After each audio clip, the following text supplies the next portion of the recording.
Bismillah ar-Rahim.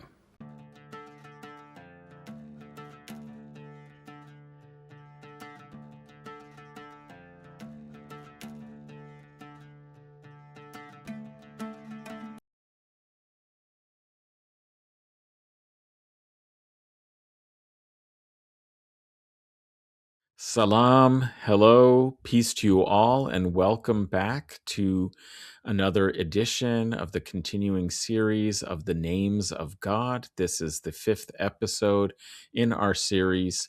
I'm Adnanahusain, historian of the medieval Mediterranean and Islamicate worlds, here with my friend, colleague, and co-host, Dr. Marc Applebaum.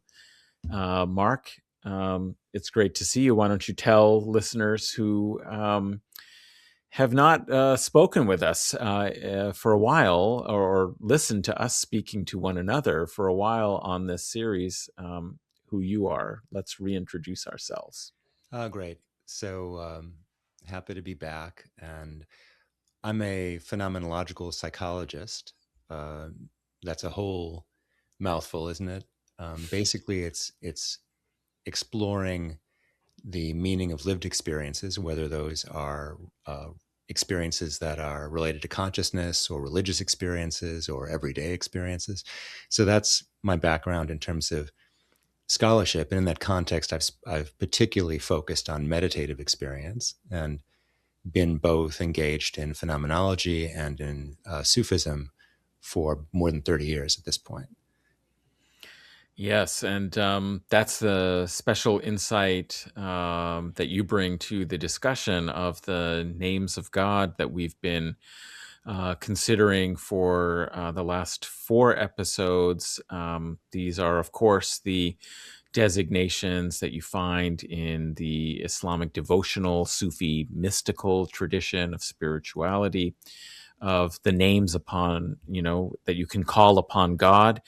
We had in our introductory episode a bit of a survey about what these are and our approach. We don't need to remind listeners completely, but just since it has been a while, we've been considering various ways of thinking through the 99 names is the traditional number, but of course they are limitless and infinite, even in the tradition.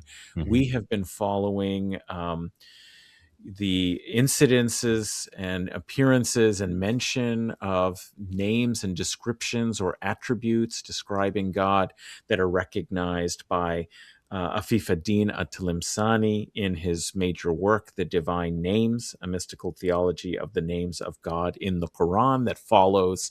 And here's just a picture. You can see one of the sources that we've been using. We've been following more or less his order that goes in the appearance of the name from the beginning through the Quranic text, the Yeah. sacred scripture of Islam. And we've also been talking almost, I believe one listener even sort of put it that in a way we were kind of almost as if we were a dialogue, mediating or ventriloquizing an imagined dialogue between a Tilimsani on the one hand, that being you, speaking from a particular orientation tradition, and me, al-Ghazali, in his famous 99 names, the 99 beautiful names of God, Yeah. al-Maqsad al-Asna fi Sharh Asma al-Husna. Yeah. Yeah. Well, that's very funny. I mean, in a sense, they were in dialogue with each other. They weren't strictly contemporaries, but for our listeners, Tlemceni was a direct student of Ibn al-Arabi and Sadruddin Konevi. So he's right at the beginning of the whole Akbarian stream in Sufism, and cites al-Ghazali repeatedly throughout his book because there's a lot of reverence for al-Ghazali in the text. So um, they're in dialogue with each other automatically anyway. Well, that's right. I mean, it's evident that he had read Mm-hmm. al-Ghazali's text Yeah. closely and cites it when he's designating a name at the very beginning of every chapter dealing with a new name to discuss. He indicates whether al-Ghazali and a couple of other important Andalusian mystical authorities had designated this name as one of the names of God. And they don't always agree with one another about what counts as a name or not. That isn't the case, of course, for what we'll be discussing Right. today. It's evident that he has studied al-Ghazali's work closely. So, in a way, you're absolutely right. Is that this dialogue is already implicit, in the connection between these texts and sources. Yeah, and I think it's also useful to remind our listeners that what we're bringing is really a personal and practice related interest in these names, even though we either of us is fully capable of going down a very to us fascinating rabbit hole in terms of the scholarship. But the interest, it relates to lived experience in relation to the tradition as a whole. Um, we may even engage in other religious traditions around divine names, but all of which is in the context of how would human beings relate to these things in their own lives, not only elucidating kind of the details of medieval mysticism on its own, so to speak. That's right. I mean, this isn't a podcast series about these two authors and their writings Right. on the subject. It is about how we might, in our contemporary world, engage with the spiritual resources, the psychological resources, the emotional resources that are available in this tradition of the 99 names, or the divine names, the names of God, that are across many different religious traditions, but we've taken as the core beginning point for these explorations an already existing devotional and spiritual tradition. And so we turn to some of these authorities who have worked with this tradition and elaborated a discussion in mystical vocabulary that we hope through our dialogue and discussion together, we might be able to elucidate and elaborate how these may be um, uh, reference points or touchstones for us to continue on our own journeys psychologically, spiritually, and as you were pointing out, it's very important to connect it to experiences in the world. And we have tried on occasion where Yeah. it's possible to reflect on these names in relation to what we are experiencing even today. It's, Hmm. I think, continues to be relevant for the name that we're going to be discussing today because Yeah. it connects with the subject of our last episode together. Ar-Rahman, the Merciful. Um, we had a chance at that time when we were discussing a few months ago. Um, the providential kind of dimension of it, of mercy being wired into the very fabric of existence in this Hmm. tradition, that the name ar-Rahman was a kind of cosmological one that uniquely described the divine, and unlike some of the other names of God that could be seen as attributes or characteristics that could also describe human personality or experience.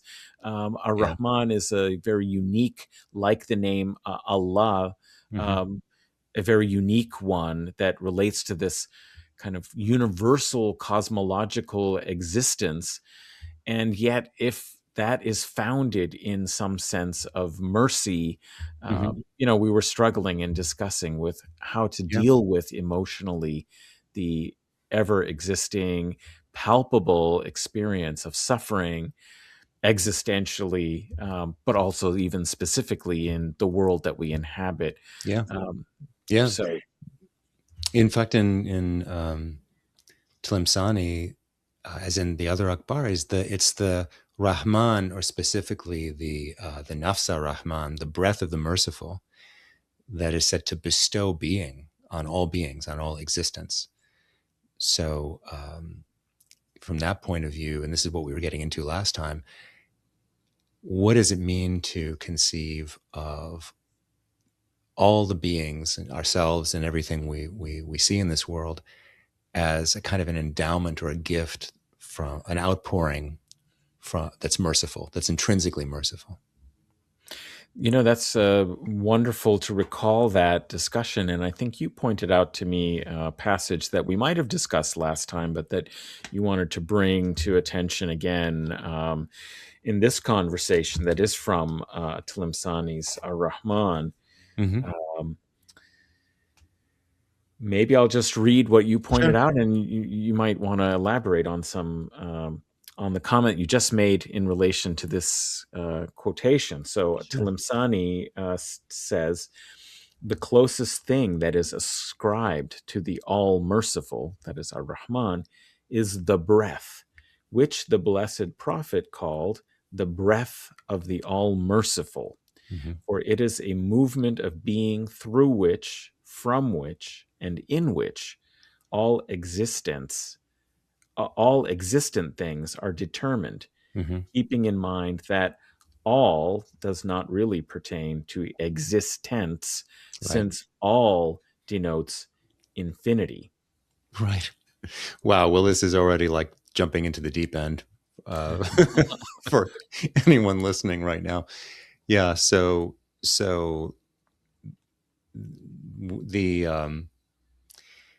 the dynamic outpouring or bestowal through this breath of being, wujud, being on all the beings, is through this, through the Rahman, according to Tilimsani here.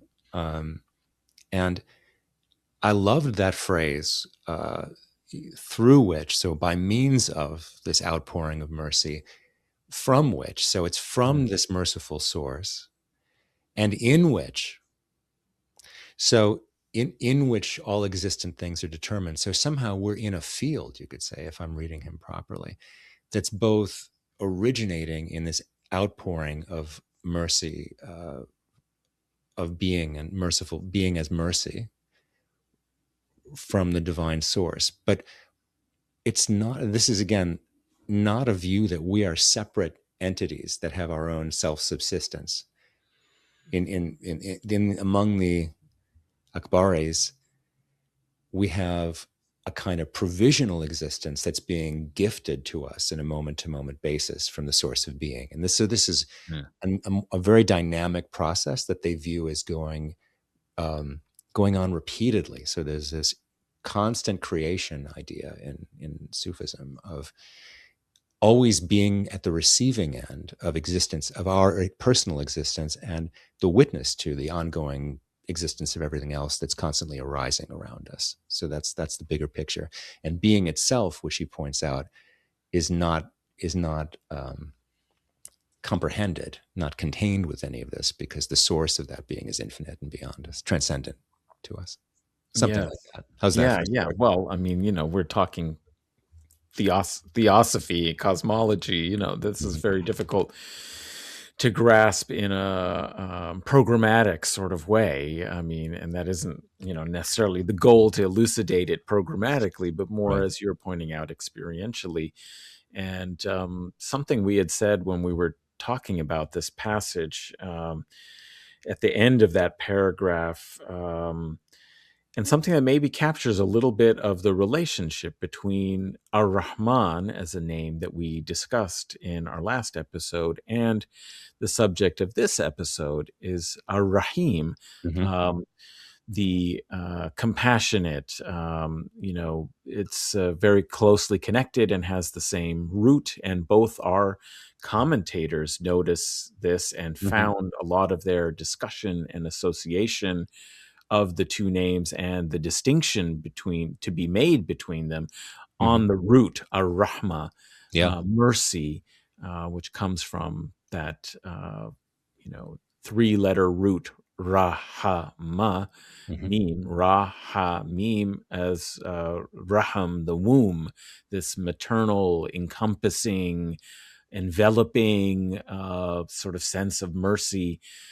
Also, I think also for the Nurturance. being Yeah. within the womb, it is the universe as well. And so that's maybe in some sense the way in which that outflowing of mercy as part of the very fabric of existence, there's a Hmm. palpable way in which that could be experienced, Oh yeah. even pre-consciously, as Well, well.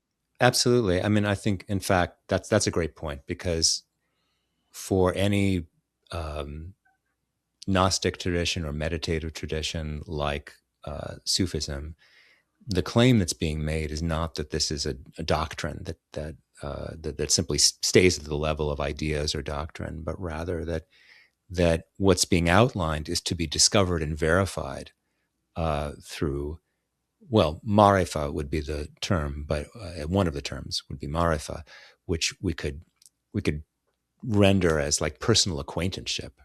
So everything that we're talking about, that might sound incredibly abstract or difficult, in terms of the outpouring of being and that being merciful, the claim within traditions like Sufism is that is to be verified personally through the path itself, through the path that involves meditative practice, but also character refinement and also community of a certain kind, and all of those things taken together.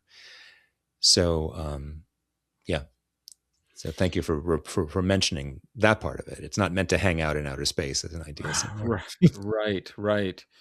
Um, yeah, that point about verifying, I think, through experiential Mhm. knowledge that comes through traveling the path, which is the metaphor, of course, that Sufis so often use. Yeah. Uh, I think is important, as well. And going back to discussion in al-Rahman, before we even get to al-Rahim, Hmm. but is the kind of paradox of how to relate and understand divine names that are, linguistically and conceptually framed somehow as other than the human. It's the Hmm. divine, it's outside. And especially in the case of ar-Rahman, that is so closely associated with this universal being and creation, and the very kind of flow of mercy is what Yeah. gives existence. Um, uh, it's existence. It's Hmm. quality there. Is a curious passage that we had in al-Ghazali's discussion of ar-Rahman, and one Yeah. would say that he works with the language that, in theological language, even though he's moving beyond it or troubling it or deepening it in it from a different perspective, is Mm. nonetheless, he's beginning from the place of working with theological concepts of the human and the divine, the Hmm. transcendence of the divine. But of course, the whole project of studying the names of God, even for him, is somehow how the the human would relate to these attributes, to these Hmm. names, Yeah.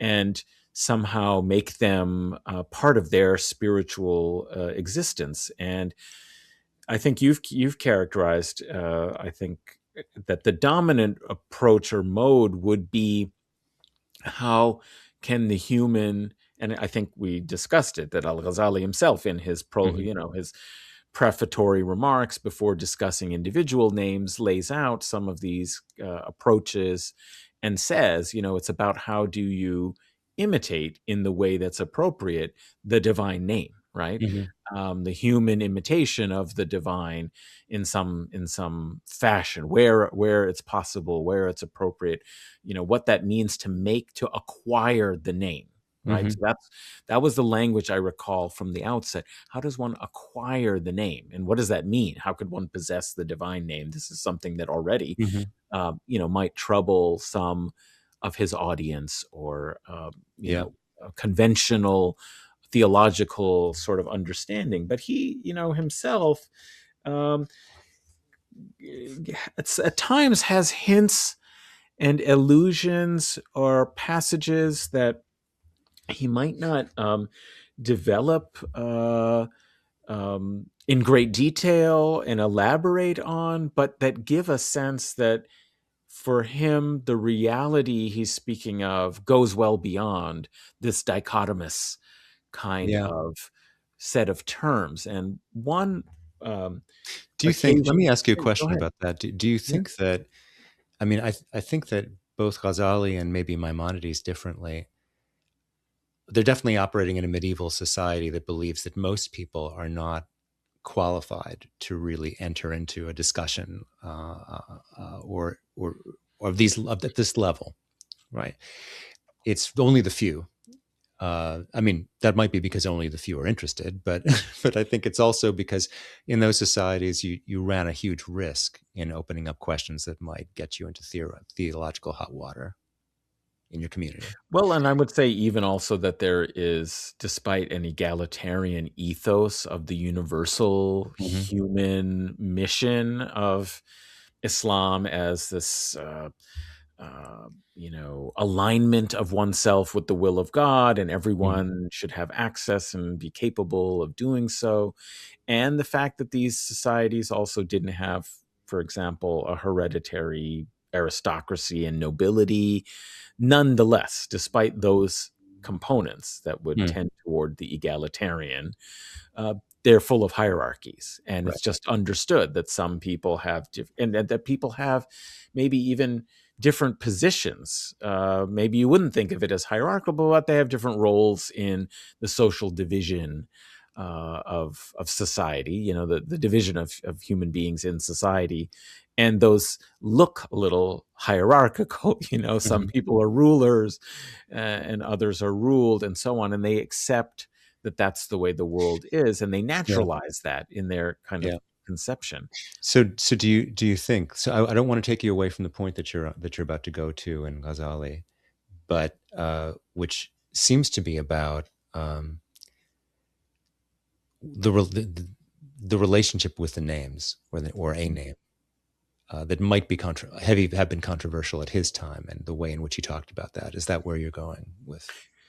Yeah, Yeah. well, just that, I mean, he does seem nonetheless to have moments where if you're reading carefully and closely, you notice that this might undermine some Hmm. of the Right. conventional understandings, that could be, in from his terms, could be misunderstood, which is perhaps why he says them briefly, elusively, Right. didn't expect like this work to necessarily circulate incredibly widely in certain, Yeah. Yeah. more But conventional theological circles, yeah, perhaps. and isn't the risk there that if he's understood as painting a picture that brings the human being closer to God and closer to participating in a oneness, something like not unification, because that would not unification, but I think bringing the human being closer into more intimacy would be seen as a threat to the idea of God as strictly transcendent to us, strictly separate from and above us, uh, an authority that's unquestionable and distant, something like that. A more Yeah. dualistic conception. Right. Right. Except that, I mean, I think we don't want to overdraw the spiritual, religious, and intellectual environment as Hmm. so starkly contrasting between, a few who might understand that uh, Hmm.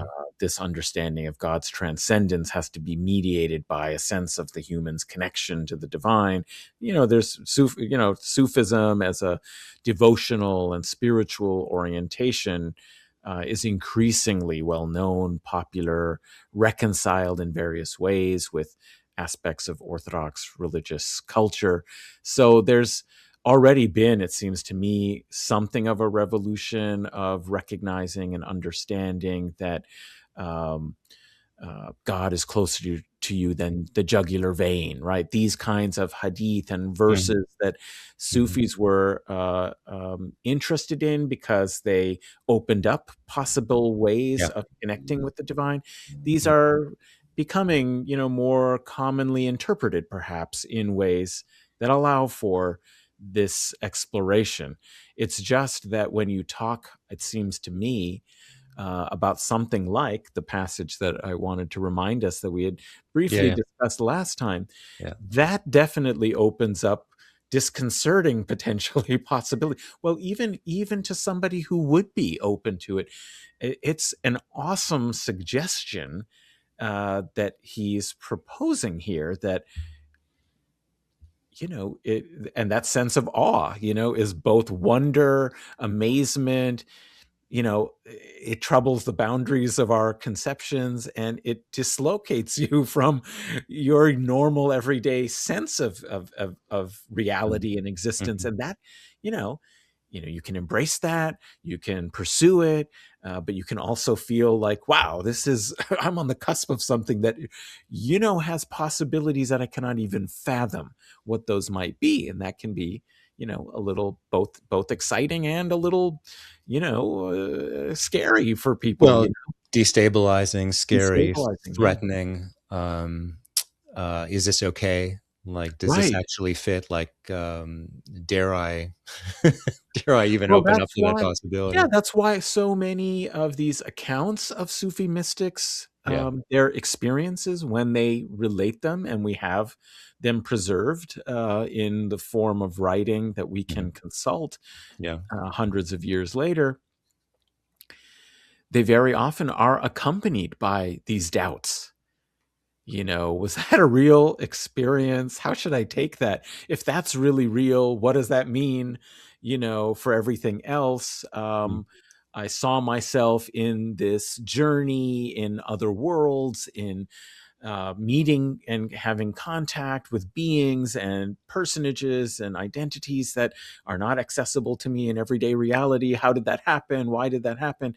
Um, so it seems to me, even the Prophet Sallallahu Alaihi Wasallam in Muslim tradition, right, when he first received wahi, that is, Mhm. Sufis would talk about tajalli, Yeah. theophany, or kashf, openings and unveilings Yeah. for the sense of revelation that becomes scripture. It's wahi, but Mhm. the first encounter with that experience was so profoundly unnerving Mhm. and disturbing Yeah. for Muhammad, Yeah. that he wondered. And we have Quran commentaries about it, because there are verses that allude Right. to it, Right. that he said, am I going mad? If I tell anybody about this, people accuse me of being possessed by jinn or losing my mind or something, Mhm. because these are, unnerving experiences potentially. And so, I mean, I guess one could respect the care and caution sometimes that some of these authors might have about, Right. you don't just talk about it in this casual sort of Oh, way, for and sure. you need to prepare people, because if they do experience these things, they may not know quite how to deal with it if they're not Absolutely. Well, and informed.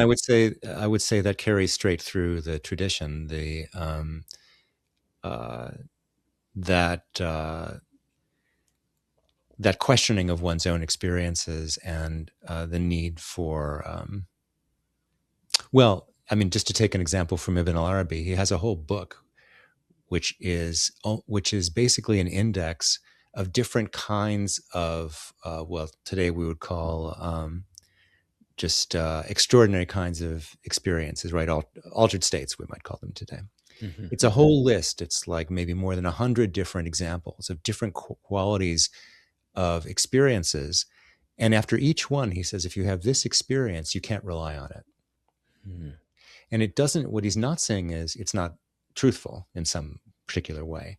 But in each of them, he's cautioning the reader that that on its own cannot be relied on. And this is part of of a tradition that has, I think I'll just say two brief things about. One of which is that that generally speaking, there's always a relationship with someone providing guidance to the seeker, Right. like another human being who's providing guidance. Generally, I won't say in every case. Generally, that's the case, that there's a safeguard of someone who's trustworthy, who's providing guidance.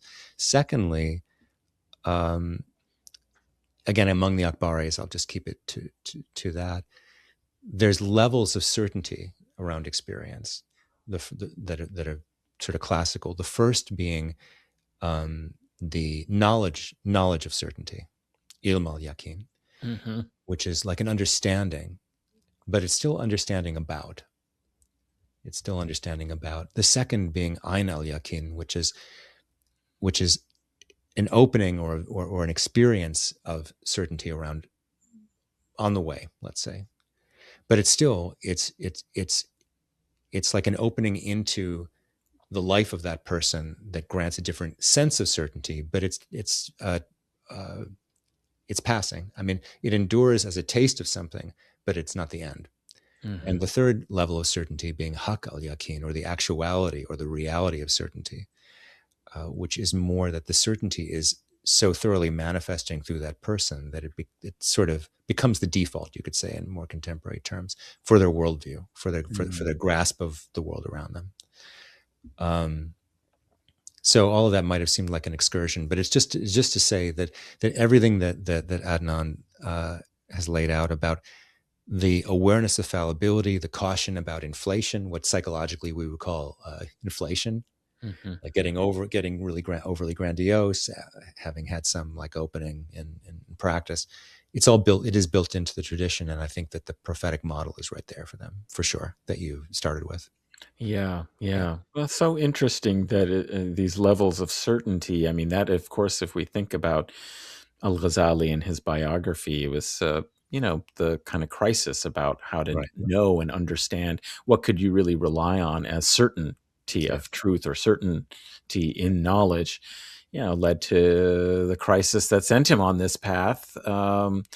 For 10 years of exploration and abandoning, his high profile professorship and position at the center of Yeah.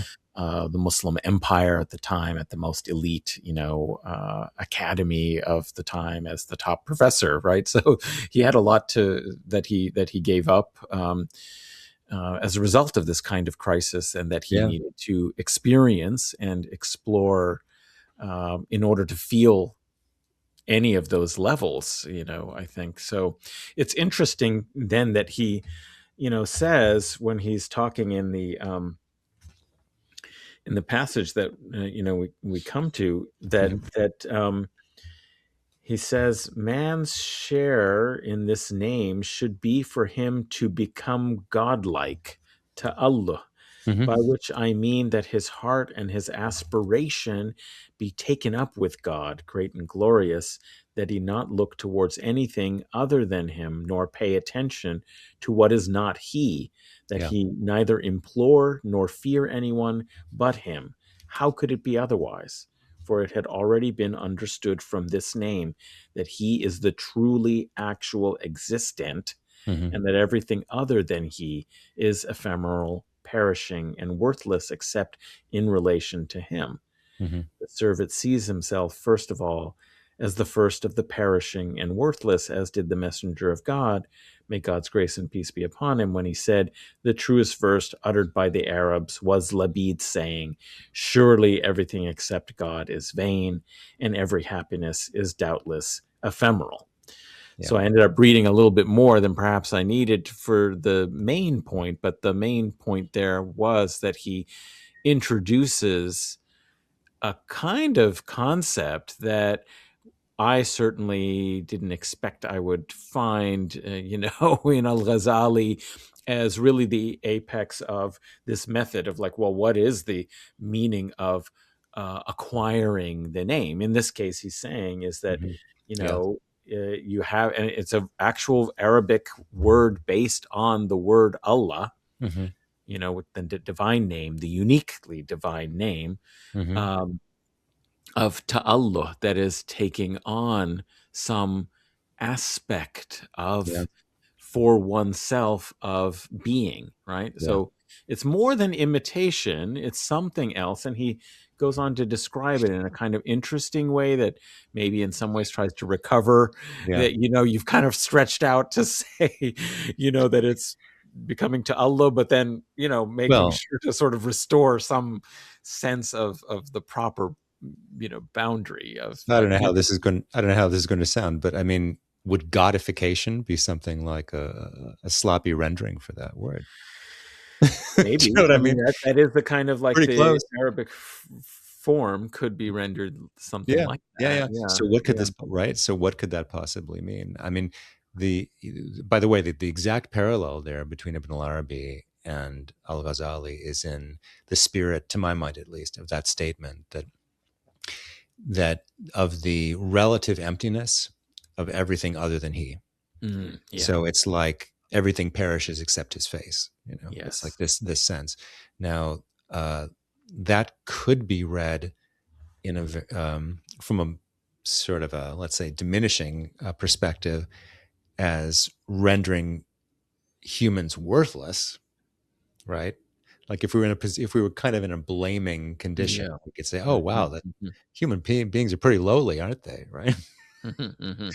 This is not how I read it, and it's not how I No. understand that the Akbarians read it either. But it's our beings are utterly reliant on the source of being, Yeah. Yeah. and we don't subsist in ourselves, but only through the connection to that source.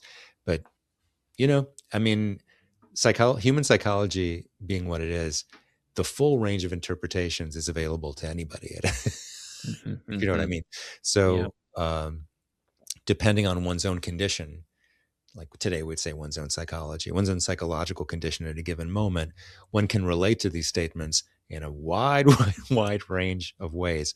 Everything from, wow, human beings are pretty lowly, empty creatures, to no, they're actually transparent to their source, which is, another possibility.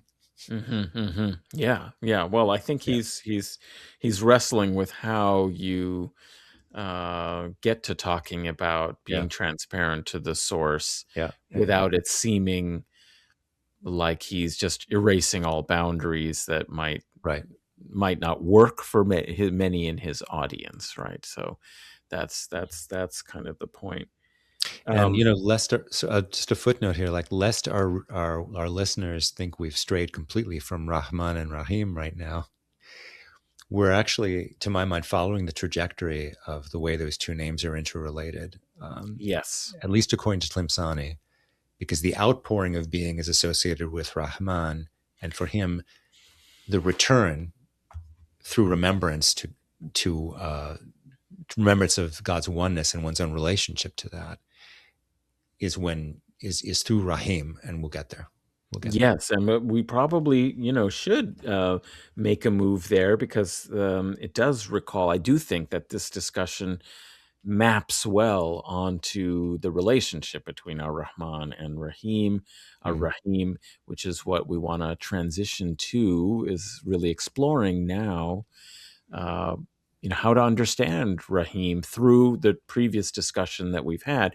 And we Mhm. should note that, like, for example, for al-Ghazali, he actually treats the two names together in the same section. He doesn't dedicate a separate Mhm. section Yeah. because he sees them as so intimately connected through Yeah. this fundamental rahma, their components and aspects that represent.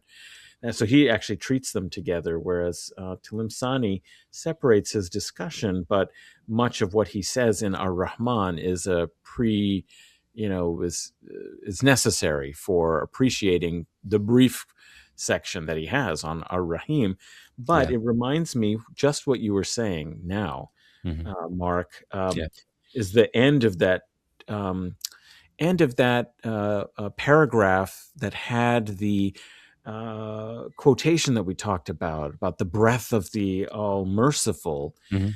and the movement, that it mentioned, a movement Yeah. of being through which, from which, and in which, right, all Yeah. existent things. The end of the paragraph comes back to this kind of movement in a way, and mentions this expansion and contraction continue ceaselessly Yeah. between these two levels of the infinity of God's power and the expanse of the presence of the divine qualities.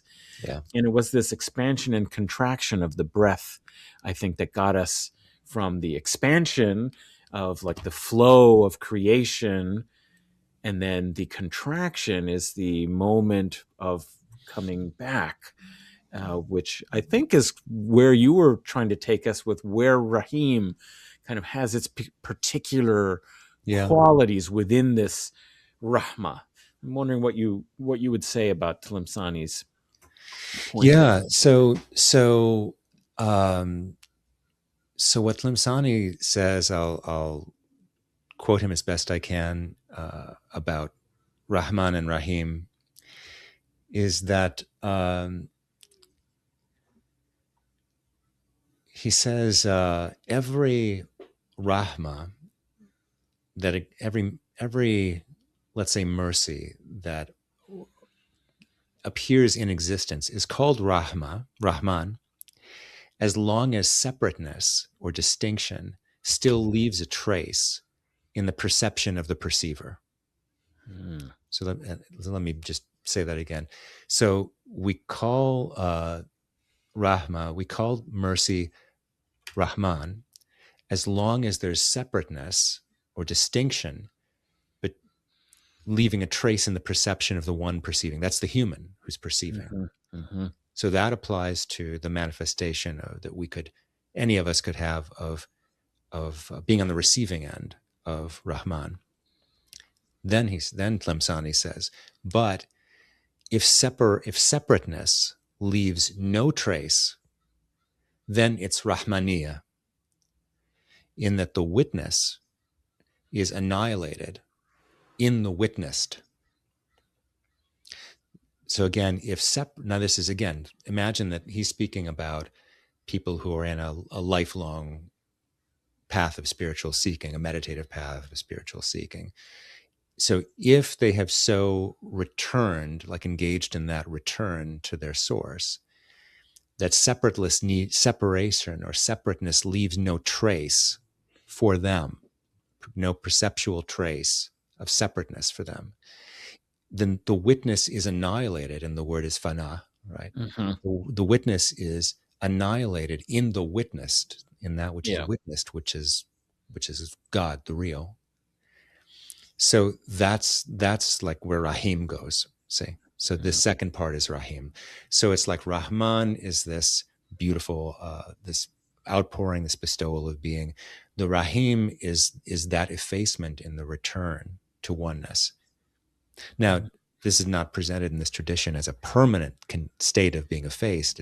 That's always understood as transitory, as far as I understand it, among Tlemceni and the others, because after that passing away, there's a return to one's own relative individuation, as the human being who you are, with an address, a name, etc. But this is a kind of milestone that Tlemceni is talking about, and so that's kind of like this circular, to me, at least for today. This shows up, I think, in our conversations as a kind of an out breath, in breath, or in breath, inhale, exhale sort of situation. So that's Mhm. Mhm. where we've been going with it. Yeah. Yeah. I guess what I'm wondering is if we understand this dynamic Mm-hmm. and the way it's reflected in the relative relationship between Mm-hmm.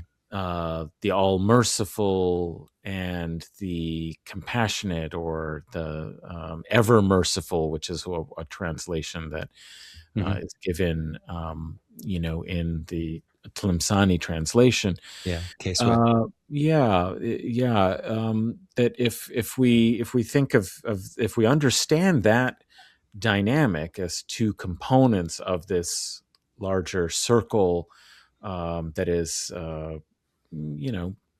pretty, um, rooted in, like, in experience. Mm-hmm. We talked about, you know the creative, encompassing, existential kind of feeling of mercy and love, nurturing you, giving life, as one, and then this kind of return after, perceiving separation, as its own kind of mercy. How would one translate some of this Mm-hmm. dynamic into, a kind of psychological, Yeah. um, um, self understanding? Sure. Great question. Yeah. I mean, I think the first thing I would say is that the way, at least just speaking personally, like the way that I would understand the what they would call the ascending arc, the arc of ascent, uh, is what Tlemceni referred to as effacement or fana, to my understanding, requires psychologically, like it's progressively retracing to its origin point, the ground of one's own I-ness and consciousness. That's a big statement, but it means gradually witnessing the flow of one's own consciousness moment to moment. This is the meditative part, right? Over time, to the point where one lets go of the very tight grip that we normally have on everything that's occurring to us consciously moment to moment, right? We're usually, for very good reasons, heavily invested in navigating our life, right, moment to moment. And that means being attached to what we're feeling, what we're thinking, what we're aiming to do, all of these things.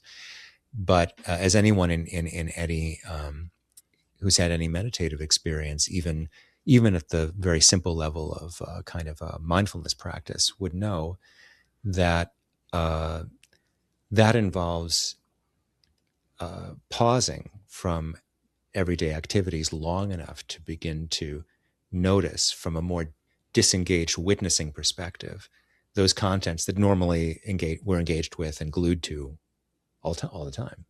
Mm-hmm.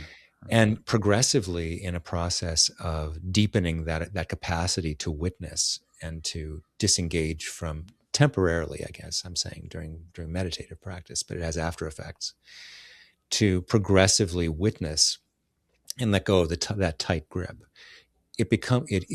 Whatever is are the most compelling parts of one's conscious life that one is typically really attached to, for good or bad. It could be hopes or fears. It could be aims or aversions. Psychologically, you can see, you could imagine how becoming increasingly aware in a more disengaged way, meaning a more witnessing way, of what normally grabs you, what normally compels you, requires becoming psychologically very deeply self-aware, and taking the risk that one can loosen one's grip on what it normally means to be Marc or Adnan. See? Because psychologically, we're always in the act, you could say, of playing the character in life that we take ourselves to be, right? And there's good reason for that. Again, like if I had meetings with students earlier, if I didn't show up as Marc the professor, Applebaum the professor, do you see what I mean? Like there's a good reason to be attached to being the person who pays my rent check or whatever it is, right? So functionally, there's a good reason to be attached to the character we take ourselves to be in everyday life. But if we believe in the possibility as a real experience, so what Tlemceni is talking about as annihilation, then that requires a great deal of just bare attention to the ground of our consciousness itself, and a letting go of the ways that we're normally identified with continually performing the character who we are. So I hope this is a good thumbnail sketch and this is on the arc of what would be called the arc of ascent, according to the Sufis, which, again, just to remind our listeners, that's just the first half of the journey. It's just the beginning, actually, of the journey, according to them. Right, right. I'm wondering if this relates at all to some of the other ways that you could see difference between al-Rahman and al-Raheem. And I'm thinking about completion versus process in this. There was one quotation, I think, from Casewitt's translation of al-Tilimsani that you had highlighted that, raised some interesting points or questions here. The difference between it and the name al-Rahman. So this is coming to the name al-Rahim. So Right. to Right. give it greater specification, Right. in addition to this dynamic that you mentioned about the parts that they might be in this dynamic, or way that might relate and how that translates to psychological Right. understanding, is the difference between it and the name of al-Rahman. Name al-Rahman is that the name al-Rahman pertains to the completion, Right. the kamal, or it could be the perfection, the kamal of mercy. So the Yeah. completion of mercy, the perfection of mercy, whereas ar-Rahim pertains to perfectingness, the Hmm. state of bringing to completion or perfection, akmaliya. Yeah. So kamal, which is the verbal noun, abstract noun, perfection or completion, and akmaliya, Hmm. akmal meaning more Hmm. perfect, more complete, which already sounds like a paradoxical thing to say. So that's what gets the process component of it, because how can something be more complete? It's either complete, you would imagine, or not. It's either perfect or imperfect, but they are the text uses akmaliya, so Yeah. more perfect, and also a process, iya, Yeah. like the process of it being Yeah. Yeah. Yeah. more perfect. So Yeah. The perfecting activity, the the activity. dynamic activity of being in that Yeah, actively. Yeah. Yeah. Yeah. yeah. So I'm wondering, what did you think about this distinction, and how might that also translate into some sense of the psychological experience through the name of Uh, mercy? Like one well, is the okay. Yeah. perfection I of mean, mercy, and one is a perfectingness of yeah. mercy. Yeah. Great. Well, I like how that you brought that question all the way down to planet Earth, to the ground, which I like. So, I mean, to me, the way he describes Rahim as pertaining to perfectingness, to be in the midst of the activity of bringing to completion, akmaliya. Yeah, that that would occur for someone. Someone would be in touch with that. I'm not saying comprehend it. There is no comprehending it, according to them. There's being in it, and the way might recognize one's in that. And again, we've talked about Rahim as having to do with the return, right? The return from more or less being convinced of one's separateness to something approaching, um, recognizing one's ground in the one, right? In God as one. So one would recognize that one is in contact with that akmaliya, that process of bringing being brought to completion, let's say, or being brought to greater perfection, because one would know one would observe oneself in an increasing condition of integrity. I mean, integrity meaning the oneness that one has with oneself as a human being.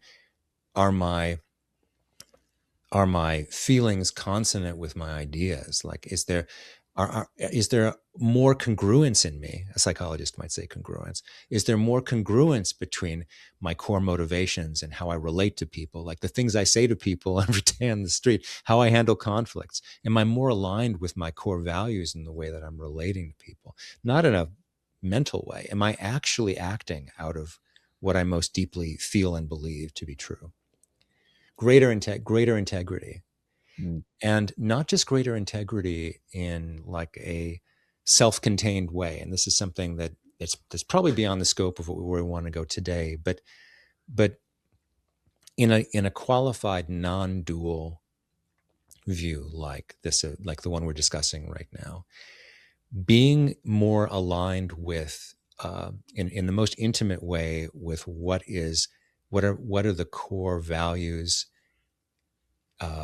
and core sense of reality that I have in this moment. It's not just within somehow myself, as if the limits are of myself and meaning for me are my skin. For a non-dual perspective, that is simultaneously a sense, claimed to be a sense, of being aligned with being itself as it's expressing itself here as you. So there's a sense there. So Akmalia would be a sense of not only am I experiencing more internal, so to speak, integrity as an agent, like I'm acting in a way that feels better, increasingly more intrinsically aligned, not because I'm forcing it, but because I'm experiencing greater uh, intrinsic oneness in the way that I'm relating to others in the world. But that in itself immediately gives me a greater sense of connection to the world as such, to being as such, in a way that is life giving. It's meaning giving. It's an affirming of my sense of what the world, what the meaningfulness of this creation is that I live in. It's not just Mhm. my idea that I'm Right. doing better or something like that. Mhm, But it mhm. feels, and when I say feel, I mean literally in an embodied way, in an emotionally embodied way, that I have a greater sense of self certainty, precisely because that self certainty isn't rooted in me as a cut off, solitary being, but rather because I'm connected to the world around me. How does that do? No, that resonates so strongly with me because it also connects to something that I was hoping we would talk about, which reconnects us with the conversation we did have about al-Rahman as well. But there was more, in this kind of existential sort of level of like, how can we understand the very frame and substance in a way of the universe as being suffused with with mercy and the Mhm. merciful, when what we experience is so much pain and suffering, and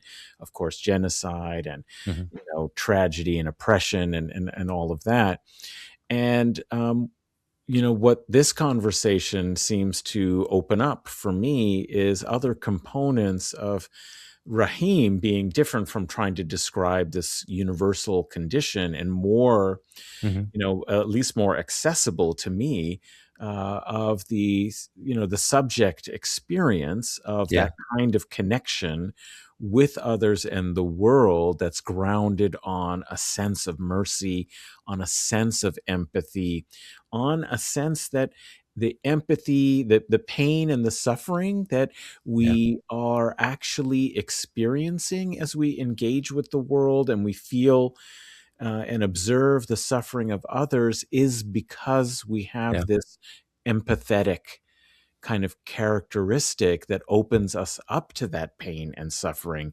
Yeah. It's really and so we cannot do away with that. We cannot say that that is just in contradiction in a kind of abstract principled way, that like, oh, this doesn't Mhm. philosophically line up. In fact, actually, what's more important is that they have to be there.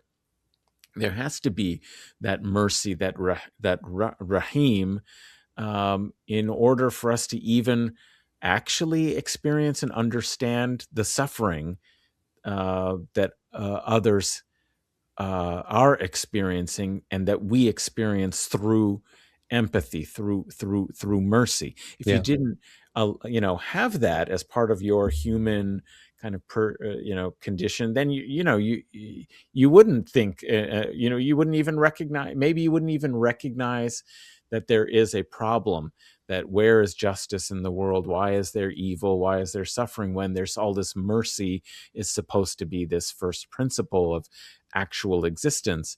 Yeah. um, you would be cut off from that, and you wouldn't have empathy or care, and you wouldn't experience any suffering either from that connection. But there's this Mhm. passage in al-Ghazali Mhm. that connects to this, which is in the section about kind of implications, which is sort of first takes, he divides sometimes the discussion into these four parts.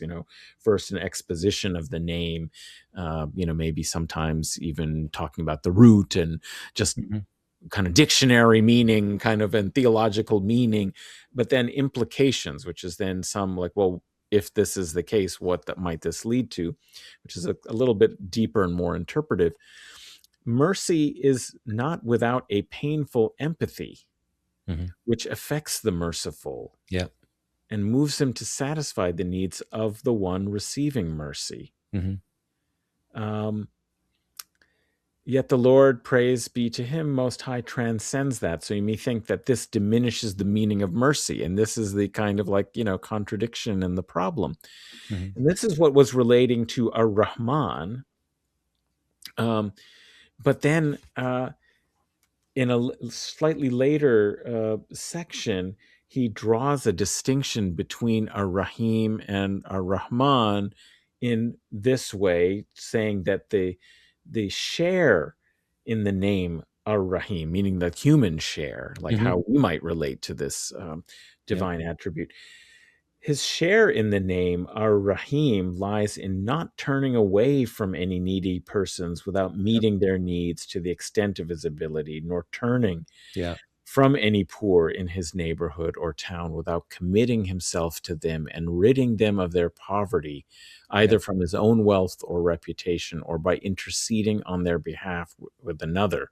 Yeah. And if he be unable to do all that, he should assist them by prayer or by showing grief on account of their need and sympathy and love towards them, as though he were thereby sharing in their misfortune and their need. And so Hmm. that relates, it seems to me, what you would, in a social sort of, in a kind of moral and social sort of way, how you take on the meaning of the name Rahim. That is that kind of different activity, Yeah. the Yeah. making more complete Yeah. of mercy is by actually engaging and encountering and noticing and feeling Yeah. that pain and that suffering Yeah, absolutely. that makes a And connection with others. making yourself available to feel that and to respond. Not making yourself available for the Rahim to move through you in that way, which is Mhm. relational, Right, right. intrinsically relational already, right? So yeah, I mean, I'm reminded of the remark attributed to the Prophet, the Hadith Qudsi, where God says, "Oh, my servant, I was hungry and you didn't feed me." Hmm. I won't try to paraphrase the whole Hadith, but in this Hadith, God, this expression, the God is said to be saying, "Oh, my servant, I was hungry and you didn't feed me. I was thirsty and you didn't give me anything to drink." And the human being says, "Oh, my Lord, like you transcend all of this creation. How could you be hungry?" And the answer is, well, my servant so and so was hungry, and if you had fed him, you would have found me with him. Mm. So, Hmm. for example, this Hmm. is again a bad paraphrase. Go to the original, but it conveys. There's Rahim right there. Well, Yeah. there's the whole Rahma, the whole circulation of Rahma is right there, actually, in a way. That's right. Yeah, I like that example. It really does encompass both the two in dynamic relation with one another. Yeah, yeah, yeah. Well, I think there's always so much more that one could Sure. say about these two, and these are so important. They're ar-Rahman and ar-Rahim are names of God that you know one would encounter as among the most commonly cited, invoked, repeated. And I think, for good reasons, obviously, they have such prominence and they Yeah. are part of the formula for which every chapter, except for one in the sacred scripture of Islam, the Quran, begins with this. And it is also, in fact, used devotionally as before beginning anything, begin with. This phrase, in the name of God, the merciful, the compassionate. So Mm. these two names in particular can be repeated in the course of a day, innumerable times if you think about every action or activity that you're doing. And that process of dhikr that we've mentioned, invocation and repetition, that Mm. of course is one of the devotional uses of the names Mm. and, um, ways that people engage devotionally with the names, Yeah. is to invoke them and to repeat them. So I think these two are so important, and there's so much more, of course, that one could talk Sure. about how people experience Yeah. these names and their use. I don't know if you have any other thoughts about that, how they're they've become part of like many people's daily life, which is almost to say that our Rahman and our Rahim are meant to be real touchstones Yeah. of everyday existence. I'll just say, like, when just to follow up briefly, I think we're in a good place to conclude. But when you mentioned the basmala, in the name of God, the Beneficent, the Merciful, as something that's repeated, when I was reading this chapter, Tilimsani, I thought, wow, like how he must have understood what that really implies to say that, because that means every time one would recite that expression, in a way, one is remembering the whole cycle, that whole cycle of creation being created and the return to God, for him would be like embedded every time in that expression. So it just added something to me. Yeah. Nice. That's Mm, great. mm. Well, before ending, I do want to say I'm not sure when listeners and watchers you will have access to this episode, but I know that it will be during the month of Ramadan. We're recording it right at the very start, the first evening of Ramadan before the day of fast. It is a time in particular for Muslims to seek spiritual renewal through this practice, and to do more of dhikr, invocation, to be mindful of these 99 names as they go about other aspects of their devotional practice as Muslims. But it also, I just wanted to say, is a time for charitable giving. And that is, of course, also an expression of this empathy. The example that I just mentioned that al-Ghazali was talking about as qualitatively distinguishing al-Raheem from, say, al-Rahman, was this example that he was giving about empathy for those who are in need, who are suffering. So this would be a good reminder for us to try and enact how we relate to, ar-Rahim, ar-Rahman, and ar-Rahim, through good works that we can do in being open to those who need assistance and support in our own lives, in our own communities. And so I do want to just mention Rahima Foundation, rahima.org. You can make an online donation to this organization that takes its name from this divine name of ar-Rahim. And also to just, remember people in Gaza. They have been suffering hunger, thirst, not by conscious act of engaging in an ascetic practice of their faith for 11 months of the year. Many of them will be fasting during this month of Ramadan and consciously, um, fasting from food and thirst.